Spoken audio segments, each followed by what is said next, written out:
So could you tell us, Kevin, how you became a leader? Thanks, Sarath. Well, there's probably two components to it. One is I was appointed into a leadership role in the university. I think by stint of my academic credentials, the work I'd done. But also I think the issue about becoming a leader is whether people assign to you their respect and their ability to lead, to follow you as a leader. So, and I think that issue of becoming a leader, both being appointed into it positionally, but also earning the trust and respect of people so that they acknowledge that although you're in that leadership position, you're also functioning as a leader, so they're willing to follow. So I think for me, it's the two elements. It's the being appointed into a position through the training, etc. you've done, but then it's the way you function that people say, we're happy to follow you because you are showing us the leadership attributes that we value. And what are those key attributes of good leaders in your opinion?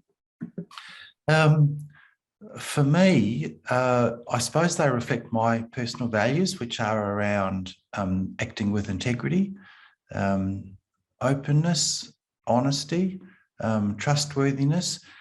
I think being respectful of people that you are providing leadership to, being respectful, looking to see what attributes they've got and mining those for the good of the whole group, and ensuring that people are acknowledged for the contributions they make. So, you know, I've worked with some leaders who have almost seized things that I might have given and taken them for themselves and almost stolen the things that provide the leadership ability. And I really dislike that. So for me, being a leader means acting with integrity, but respecting everybody and acknowledging them and not trying to be like a Napoleon on a big white horse up the front, but more providing the sort of supportive respect for everybody.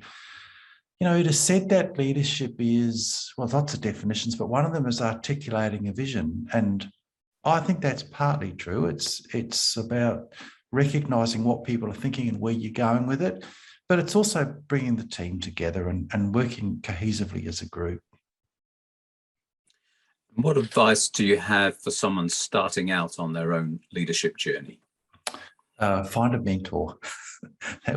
I reckon that's the best thing to do, is find somebody that you can confidentially bounce ideas off. You know, I don't know, Sarath, how you found it, but in my early days, and even now when I've been in a leadership role for quite a few years, there are often times when I'm uncertain about what the best course of action is, and being able to have a confidential conversation with people.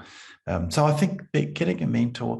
I think the other thing is being diligent, being well organised and structured, prepared, put the work in, the effort in, so that you and be at the work face. Like, don't just hide in a back room, but be visible, be out there, part of the team, and actually giving your all.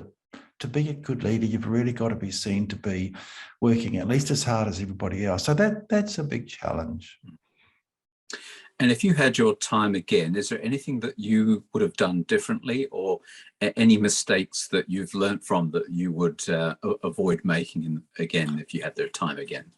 Have we got half a day for this discussion? Because there's a couple of minutes. there are so many mistakes I have made over the years. For me, I think it's about learning from those mistakes. Actually, that's the tricky bit, is to be honest with yourself and say, so what would I do differently next time when I'm encountering this situation, you know, and do that on an iterative basis. Keep thinking about how you're going and getting feedback from people. I'm quite happy to ask people for feedback. I chair the SA Health's Education Council, and, you know, that's quite a senior role. I work with the Health Minister and the Chief Medical Officer. And in the council I chair, we often have sessions where there's anonymous collection of information on how I'm functioning as a chair, along with other things we're doing. So that willingness and openness to get take and receive feedback, because we do make so many mistakes.